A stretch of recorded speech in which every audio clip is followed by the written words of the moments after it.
এটা হলো গডেসিয়া বা ফেয়ারওয়েল টু স্প্রিং, এই ফুলটার নাম।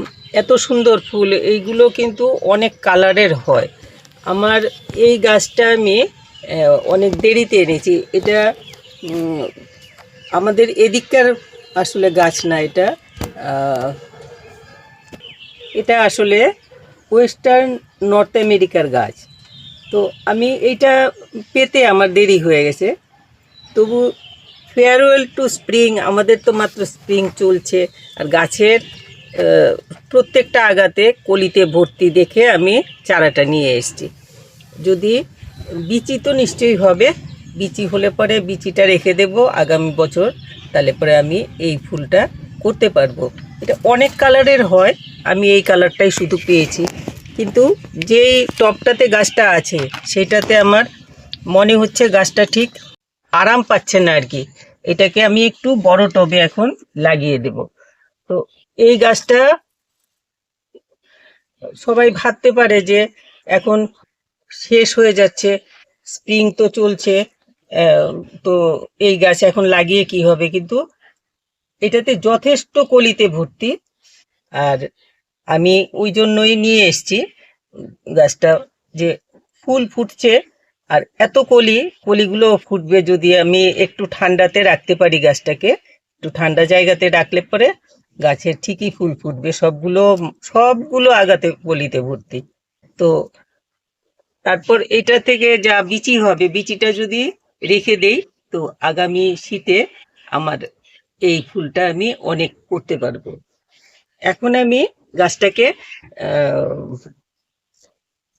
আরেকটা টবে রিপোর্ট করে ফেলবো, কেননা এটার এই যেই মাটিতে আছে, এটা মনে হচ্ছে এটা ঠিক আরাম পাচ্ছে না। তো আমি এটাকে আগে এটা থেকে বের করব, যাতে গাছে কোনো রকম চোট না লাগে। এইভাবে এই যে আমি ভর্তি এরকম করে বের করে ফেললাম। এখন এটাকে আমি শেকড় টেকড় কিচ্ছু নাড়াচাড়ি করব না, যেমন আছে গাছটা বসিয়ে। এই গাছগুলো প্রথম খুব সরু, এইরকম সরু একটা মাত্র এটার স্টিক হয় আর কি। বিচির থেকে যখন চারাটা হয় একটা মাত্র স্টিক হয়, আর তখন এটাকে এই জল টল দেওয়ার সময় কাত হয়ে পড়ে ভেঙেও যেতে পারে। সেই জন্য ওই স্টিকটা যখন হয় তখন ছোট একটা সাপোর্ট এটাকে দিয়ে দিতে লাগে। এটাকে পিঞ্চিং টিঞ্চিং এর ব্যাপার নেই, এই গাছে কোনো রকম পিঞ্চিং করতে লাগে না। এমনিতেই এটা আপনা থেকেই ঝোপালো হতে থাকে, সাইড থেকে এইরকম করে এইগুলোর ব্রাঞ্চ বেরোতে থাকে আর ঝোপালো হতে থাকে। তো আমি একটু একদম অর্ডিনারি ভাবে কিছুটা গার্ডেন সয়েল আর কিছুটা গোবর সার মিশিয়ে তারপরে এটা এখন আমি টবে বসিয়ে দেব। তো আমি নিয়ে এসছি গার্ডেন সয়েল কিছুটা বসিয়ে দিয়ে,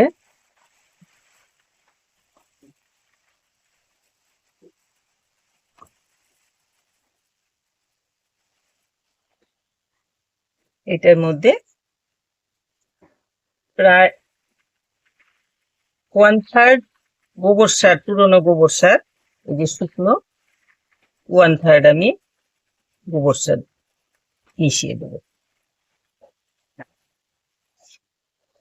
এটার সাথে আছে যখন এখানে একটুখানি চা পাতার গুঁড়ো দিয়ে দিচ্ছি।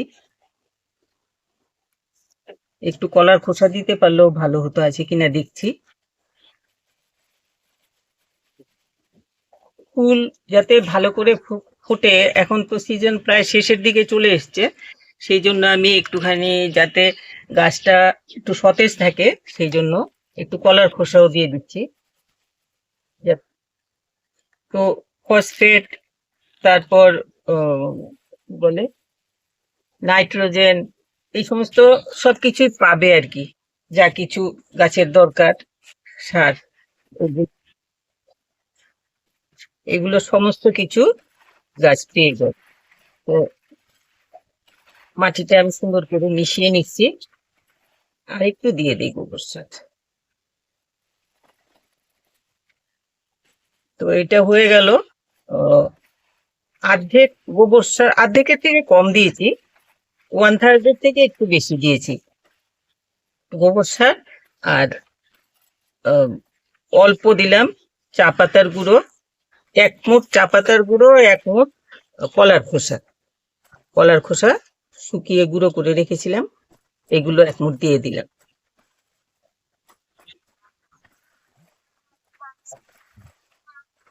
এখন আমি এই টবটাতে লাগাবো। তো এটা নিচে একটুখানি দিয়ে নিই, এই যে ইয়ের প্রদীপ গুলো, এগুলো এই ভেঙে টুকরো করে নিয়েছি, এগুলো এগুলো দিয়ে দিচ্ছি ফুটোর মধ্যে, যাতে জলটা ভালো করে বেরিয়ে যায়। এখন একটু তুলে লাগিয়ে দেব, যাতে গাছটা এতটা তোলাও না যায়।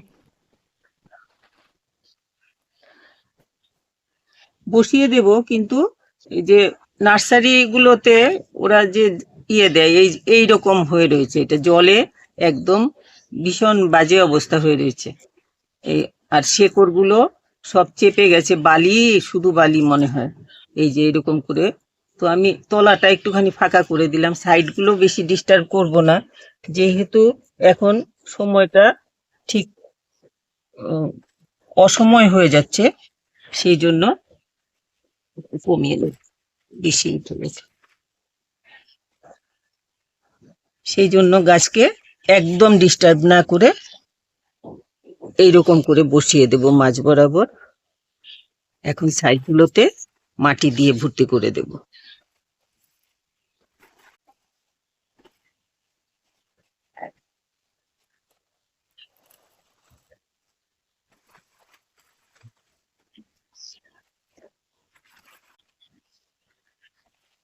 একটু চাকা চাকা থাকলে মাটি কিচ্ছু খারাপ হয় না, কিন্তু বেশি বড় চাকা দিলে পরে প্রবলেম হয়ে যাবে। তো আমি, আমার এইটার মধ্যে অনেক বড় বড় চাকা রয়েছে, এগুলো আমি দেব না, অল্প চাকা মাটি দেব। বেশি প্লেন মাটি দিলে ওই যে চেপে গেছে, যেমন মাটিটা একদম শেকড় আর বালি বালি হয়ে গেছে, এরকম হয়ে যায়। এই জন্য অল্প চাকা চাকা থাকলে মাটিটা ওর গাছগুলো ভালো থাকে। আমি মাটি চেলে দেই না, মাটি আমি সব সময় ওই বাড়ি টাড়ি দিয়ে একটুখানি মোটামুটি সমান করে দিই। চেপে দেওয়াটা ঠিক হবে না। এক্ষুনি আমি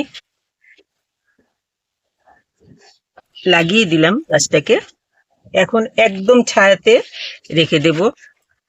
একদম ছায়াতে মানে রোদের আলো আসে, সকালবেলা একটুখানি আলো পায়, রোদ পায়, এরকম জায়গাতে রাখবো, যাতে গাছটা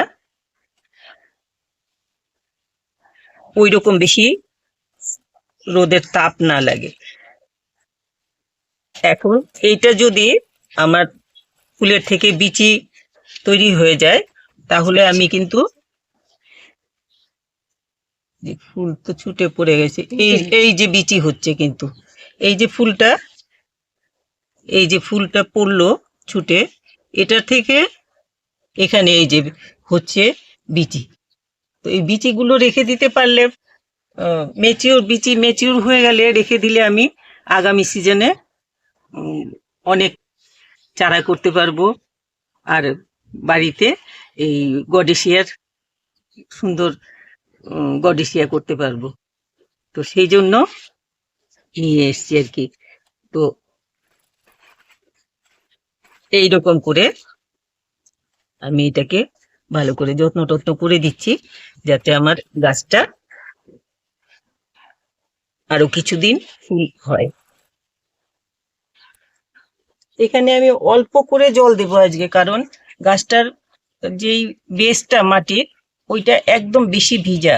তো আমি শুকনো মাটিটা যে দিয়েছি, এটা যাতে খালি একটু ভিজে, সেই সেই জন্য অল্প জল দিয়ে দিচ্ছি। এইটুকুই দেব জল, আর দেব না, নইলে শেকড়ে পচা লেগে যাবে। তো এই ছিল আজকে বডি শেয়ার ওপরে ভিডিওটা করলাম। আপনারা আহ, দেখে যদি ভালো লাগে আহ, একটু লাইক শেয়ার করবেন। যারা সাবস্ক্রাইব করেননি একটু সাবস্ক্রাইব করে নেবেন। আর ফুলটা আমার খুব ভালো লেগেছে। এটা অনেক কালারের আছে, আমি এই কালারটা পেয়েছি আর পাইনি। আহ, ইচ্ছে আছে আরো যদি অন্য কালার পাই নিয়ে আসবো। খুব ভালো লেগেছে ফুলটা দেখে। আর এত ঝোপালো হয়ে যায়, এটা যদি আরো আগে এরকম টবে দেওয়া যেত তাহলে উম, অনেক আরো ঝোপালো হতো গাছটা নিশ্চয়ই। অন্তত ছোট একটা টবের মধ্যে গাছটা করে একদম ও, শুধু বালি দেওয়া আছে, বালি আর বোধহয় একটু অল্প স্বল্প কিছু ভার্মি কম্পোস্ট বা গোবর সার কিছু একটা দিয়েছে, দিয়ে বসিয়ে রেখেছে। তো এইটার মধ্যেই এত সুন্দর হয়েছে গাছটা। আপনাদের ভালো লাগলে একটুখানি আহ কেমন লাগলো, ভালো লাগলে তো বললাম একটু লাইক শেয়ার করবেন। আর সবাই খুব ভালো থাকবে।